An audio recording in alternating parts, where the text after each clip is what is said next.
रामापुर गांव में उस साल ठंड मानो शेर की तरह टूट पड़ी थी। सुबह के 8 बज जाने पर भी लोग रजाइयों के अंदर ही दुबके पड़े थे। लेकिन इस कड़कड़ाती ठंड में भी सूर्यकांतम के घर में सुबह 5 बजे से ही हंगामा मचा हुआ था। रसोई घर से बर्तनों की खटपट और सूर्यकांतम की तेज आवाज पूरे मोहल्ले में गूंज रही थी। अरे कोमली, कहाँ हो तुम? वो गर्म पानी अभी तक तैयार नहीं हुआ। चूल्हे पर बर्तन रखे 1 घंटा हो गया।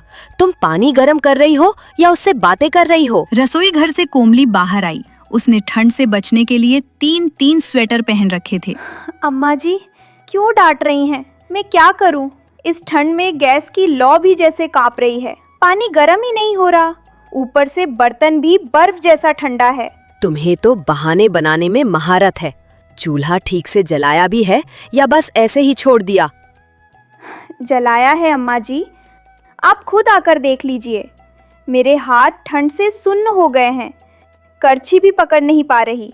सूर्यकांतम गुस्से में रसोई छोड़कर हॉल में आ गईं। वहां का नजारा देखकर उनका गुस्सा और बढ़ गया। सोफे पर रामाराव सिर से पैर तक रजाई ओढ़े हुए गहरी नींद में खर्राटे ले रहे थे। सुनिए, कुंभकर्ण के छोटे भाई की तरह अभी तक सो रहे हैं? उठिए, 8 बजने वाले हैं। कांतम, झूठ मत बोलो। अभी तो घड़ी में 6 भी नहीं बजे। और बाहर की ठंड देखी है? रजाई हटाई तो मेरी जान निकल जाएगी। जान नहीं निकलेगी। पहले उठिए और जाकर दूध ले आइए। दूध वाला ठंड के कारण नहीं आएगा। हमें कॉफी चाहिए। कॉफी नहीं तो काढ़ा पी लेंगे, लेकिन मैं रजाई से बाहर नहीं निकलूंगा। कहो तो दूध वाले को यहीं कमरे में बुला लो। सूर्यकांतम माथा पकड़कर रह गई। तभी बाथरूम की तरफ से दांत कटकटाने की आवाज आई। राजेश ठंड से कांपता हुआ बाहर आया। माँ, एक जरूरी मदद चाहिए। क्या हुआ? तुम्हारी पत्नी पानी गर्म नहीं कर पा रही और तुम मदद मांग रहे हो? माँ, ऑफिस का समय हो रहा है, लेकिन इस ठंड में नहाने से डर लग रहा है। क्या आज बिना नहाए जा सकता हूँ? माँ, कृपया मुझे आज के लिए अनुमति दे दीजिए। छी, बिना नहाए ऑफिस जाओगे? मेरी इज्जत मिट्टी में मिलानी है क्या? चाहे कितनी भी ठंड हो, तू नहा कर ही ऑफिस जाएंगे। ये मेरा आदेश है। अम्मा जी, जाने दीजिए। मैंने भी आज सिर्फ मुंह धोया है, नहाया नहीं। बहुत ठंड है, मैंने 3 स्वेटर पहने हैं। क्या कोई समझ पाएगा कि मैंने आज नहाया नहीं? वाह, तुम दोनों एक ही थाली के चट्टे बट्टे हो। चलो गीजर चालू करो और कम से कम 1 मग पानी सिर पर डाल लो।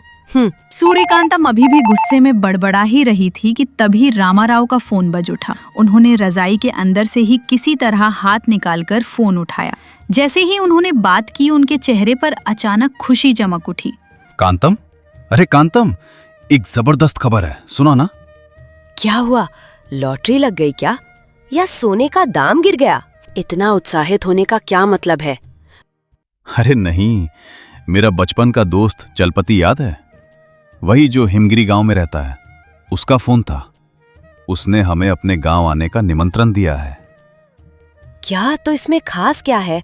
जल्दी बिलिए। खास बात यही है, उसका गांव हिमगिरी सिर्फ नाम का ठंडा नहीं है, वो एक स्वास्थ्य ग्राम है। वहां जाने से शरीर के सारे दर्द, जुकाम, यहां तक कि जोड़ों का दर्द भी ठीक हो जाता है। सच में? क्या मेरा कमर दर्द भी ठीक हो जाएगा? क्या गर्म पानी में नहा सकते हैं? फिर तो जरूर चलेंगे। कोमली, चल जल्दी कर, सामान बांध।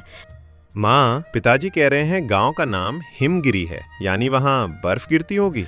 इस ठंड में वहाँ गए तो हम कहीं जम ना जाएं। अरे आप डरिए मत, चलिए चलते हैं। एक ट्रिप जैसा हो जाएगा। मैंने जो नया मफलर और दस्ताने खरीदे हैं, उन्हें पहनने का इससे अच्छा मौका और कहाँ मिलेगा। हाँ, तुझे बस इसी की कमी थी, जैसे किसी फैशन शो में जा रही हो। खैर, जल्दी करो सब। राजेश, गाड़ी निकाल।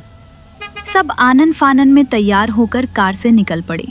शाम के 5 बजे तक वे हिमगिरी गांव की सीमा पर पहुंच गए। वहां का नजारा देखकर सबकी बोलती बंद हो गई। सारे पेड़ बर्फ से ढके हुए थे और सड़कों पर घना कोहरा छाया था। हमें और कितनी दूर जाना है? ये रास्ता देखकर तो लग रहा है जैसे हम किसी जंगल में जा रहे हैं। यहाँ तो कोई इंसान भी नजर नहीं आ रहा। बस पास ही है कांतम। देखो वो बोर्ड, हिमगिरी आपका स्वागत करता है लिखा है। मम्मी जी बाहर देखिए, पेड़ कितने सुंदर लग रहे हैं ना, जैसे रुई ओढ़े हों। खाक सुंदर लग रहे हैं। इस बर्फ को देखकर ही मेरी जान निकल रही है। जल्दी चलपति के घर पहुँचे तो हीटर जलाकर बैठूं। कार चलपति के घर के सामने रुकी, लेकिन वहाँ एक अजीब दृश्य था।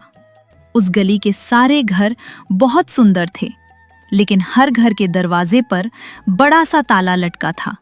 एक खिड़की तक नहीं खुली थी। पापा, इस गांव के सारे घर बंद क्यों हैं? सड़कों पर एक बंदा तक नहीं दिख रहा। मुझे भी समझ नहीं आ रहा बेटा। रुको, मैं चलपति को फोन करता हूँ। रामाराव फोन कर ही रहे थे कि ऊपर से किसी के पुकारने की आवाज आई। ओए रामाराव, नीचे क्या देख रहा है? ऊपर देख भाई। अरे चलपति, तू छत पर क्या कर रहा है? नीचे आ और ताला खोल। रामाराव, आ गए तुम लोग? आओ आओ, बगल में सीढ़ियां हैं, सीधे छत पर चले आओ। सूर्यकांतम बड़बड़ाते हुए सीढ़ियां चढ़ी। जैसे ही सब छत पर पहुंचे, वहां का नजारा देखकर दंग रह गए। उस कड़ाके की ठंड में खुले आसमान के नीचे छत पर बिस्तर बिछे हुए थे। आइए भाभी जी, आइए राजेश बेटा, कैसे हैं आप सब? स्वागत है, बहुत बहुत स्वागत है। हालचाल छोड़ो, पहले नीचे वाले घर की चाबी दो। हमें अंदर जाकर हीटर के पास बैठना है। ठंड से दम निकल रहा है। मेरे पैर अभी से सुन्न हो गए हैं। भाभी जी, आप भी क्या मजाक करती हैं? लेकिन ये मुमकिन नहीं है। क्या मुमकिन नहीं है? ताला खोलना। और वो गर्म पानी का कुंड कहाँ है? गर्म पानी? अरे वो तो हमारे गांव का नाम सुनते ही लोगों को वहम हो जाता है। हमारे गांव की खासियत ये है कि सर्दियों के 4 महीने हम में से कोई भी घर के अंदर नहीं सोता। हम सब खुले आसमान के नीचे छत पर ही सोते हैं। क्या अंकल, आप मजाक कर रहे हैं ना? इस ठंड में अगर हम बाहर सोए तो सुबह तक हम इंसान नहीं बल्कि बर्फ की सिल्ली बनकर उठेंगे। हाँ अंकल, हम तो फ्रिज में रखी सब्जियों की तरह जम जाएंगे। यही तो हमारा राज है बेटा। ठंड में सोने से त्वचा मजबूत होती है और बीमारी से लड़ने की ताकत बढ़ती है। घर के अंदर सोने से दीवारों की गर्मी से इंसान आलसी हो जाता है। इसलिए हमारे गांव की परंपरा के अनुसार ठंड में छत पर ही सोना पड़ता है। नीचे के घरों में ताले लटके रहते हैं। सूर्यकांतम सिर पकड़कर वहीं बैठ गई। उसकी आंखों में बस आंसू आने ही बाकी थे। अजी सुनते हो, इसका दिमाग फिर गया है। छत पर सोना है? मैं नहीं रहूंगी यहाँ। हम अभी वापस चलेंगे। मुझे ऐसी सेहत नहीं चाहिए और ना ही ऐसी परंपरा। अरे कांतम, सोच तो सही। रात के 8 बज रहे हैं। घाट रोड पर बर्फ गिर रही होगी। इस वक्त कार चलाना खतरनाक है। बस ये एक रात एडजस्ट कर लो। मम्मी जी डरिए मत, मेरे पास 2 एक्स्ट्रा कंबल है। हम सब एक दूसरे से चिपक कर सो जाएंगे। चुप कर, मुझे किसी से नहीं चिपकना। चलपति जी, हमें बहुत भूख लगी है। कम से कम खाने के लिए कुछ गरम मिलेगा? गर्मा गर्म सांबर चावल हो तो ले आइए। चलपति ने खुशी खुशी सिर हिलाया और अपनी पत्नी से खाना परोसने को कहा। सब उम्मीद के साथ पत्तलों के सामने बैठ गए, लेकिन जो खाना परोसा गया उसे देखकर सूर्यकांतम। ये क्या है? दही चावल, वो भी इतना ठंडा? क्या गर्मा गर्म खाना नहीं है? भाभी जी, ये साधारण दही चावल नहीं है। इसे चली चद्दन्नम कहते हैं। हमारे गांव की खास डिश। ठंड का काट ठंड ही है। गर्म चीजें खाने से शरीर को झटका लगता है, इसलिए हम सिर्फ आइसक्रीम, ठंडी छाछ और फ्रिज में रखे फल ही खाते हैं। अरे ओ सत्यानाश हो तेरा! इस ठंड में आइसक्रीम कौन खाता है रे? मेरे दांत टूटकर हाथ में आ जाएंगे। मैं ये बिल्कुल नहीं खाऊंगी। मम्मी जी अब क्या करें, खाना तो पड़ेगा वरना भूख से मर जाएंगे। बस ये सोचकर खा लीजिए कि आप गर्मा गर्म बिरयानी खा रही हैं।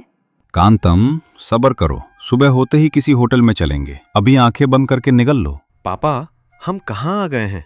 ये गांव है या पागल खाना? सबने बेमन से वो ठंडा खाना खाया और ठंड से कांपते हुए सोने की तैयारी करने लगे। चलपति कुछ पतली चादरें लेकर आया। ये लीजिए, ये पतली चादरें ओढ़ लीजिए। मुंह मत ढकना। ताजी ठंडी हवा फेफड़ों में जानी चाहिए, तभी सेहत बनेगी। अबे चलपति, ये चादर है या रुमाल? इससे तो मेरा पैर भी नहीं ढकेगा। मैं अपने बैग से अपना भारी कंबल निकालूंगी। अरे नहीं भाभी जी, परंपरा टूट जाएगी। Good night. आधी रात के 12 बज रहे थे। हवा सूं सूं करती चल रही थी। सब एक दूसरे से सटकर लेटे थे। ओए कोमली, अपना पैर हटा। मैं पहले ही कुल्फी बनी हुई हूँ, ऊपर से तेरा वजन। सॉरी मम्मी जी, गलती से लग गया। मुझे बहुत ठंड लग रही है। क्या हम कोई गाना गाएं? शायद थोड़ा जोश आए। गाना गाने से ठंड भाग जाएगी क्या? चुपचाप पड़ी रह। मम्मी, मुझसे नहीं होगा। मेरे हाथ पैर सुन्न हो चुके हैं। मैं तो नीचे जाकर कार में सो रहा हूँ।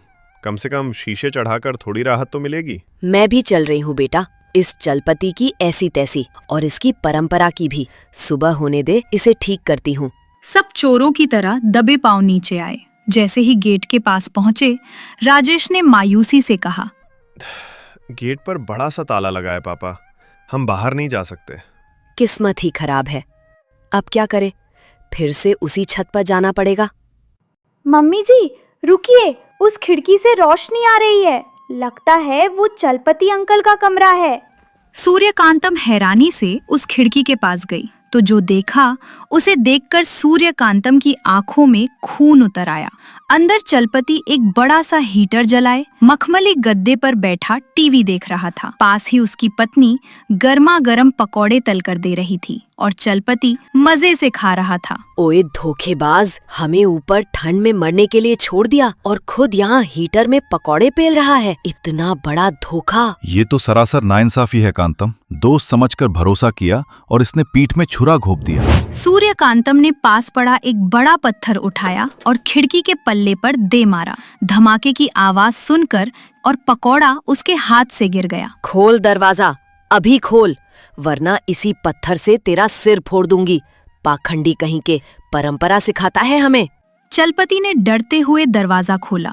सूर्यकांतम, कोमली, राजेश और रामाराव किसी सेना की तरह अंदर घुस गए। क्या है ये? हमें परंपरा के नाम पर बाहर ठिठुरने को छोड़ दिया और खुद यहाँ ऐश कर रहा है। तू इंसान है या हैवान? तुझे शर्म नहीं आती? अरे भाभी जी, मेरी बात तो सुनिए, मारिए मत। परंपरा सच है, लेकिन वो सिर्फ मेहमानों के लिए है। हम तो यहाँ के रहने वाले हैं। हमें आदत हो गई है ना, इसलिए हम अंदर सो जाते हैं। मैं तो आपकी सेहत बनाना चाहता था। सेहत का तो पता नहीं अंकल, लेकिन अगर हमारी मम्मी जी को गुस्सा आ गया तो सेहत नहीं, सीधे उम्र कम हो जाएगी आपकी। राजेश, वो हीटर इधर कर, मेरे पैरों की तरफ। कोमली, वो पकौड़ों की प्लेट छीन ला, पूरी की पूरी। रामाराव जी, आप इसका कंबल छीन लीजिए। भाभी जी, वो मेरा कंबल है, मुझे ठंड लगेगी। चुप रह, तुझे तो ठंड की आदत है ना। जा ऊपर छत पर जाकर सो, तेरी सेहत सुधर जाएगी। आहा, कितना स्वाद है, गर्मा गर्म पकौड़ा। जान में जान आ गई। उस पूरी रात चलपति को बाहर खड़ा कर दिया गया और सूर्यकांतम का परिवार अंदर हीटर के सामने चैन से सोया। अगली सुबह जब वे कार में बैठकर निकल रहे थे तब चलपति मायूस मुंह लटकाए खड़ा था। ओए चलपति, इंसान को ठंड लगे तो स्वेटर पहनना चाहिए, फालतू का ज्ञान नहीं देना चाहिए। चलते हैं अब, फिर कभी नहीं आएंगे। और खबरदार जो दोबारा फोन किया। बाय चलपति, अपनी सेहत का ख्याल रखना। छत पर मत सोना, जुकाम हो जाएगा। कार तेजी से रामापुर की तरफ दौड़ पड़ी। बच गए। कांतम, घर पहुंचते ही क्या करोगी? क्या करूंगी? 1 हफ्ते तक उसी गैस चूल्हे के पास बैठी रहूंगी, जब तक मेरे शरीर की सारी ठंड भाप बनकर उड़ नहीं जाती। मैं तो वो नया स्वेटर अलमारी में बंद कर दूंगी। उसे देखते ही मुझे हिमगिरी की याद आती है और रोंगटे खड़े हो जाते हैं। और मैं आज ऑफिस से छुट्टी लेकर 2 घंटे तक गर्म पानी से नहाऊंगा। मजा आ जाएगा। सब लोग जोर से हंस पड़े।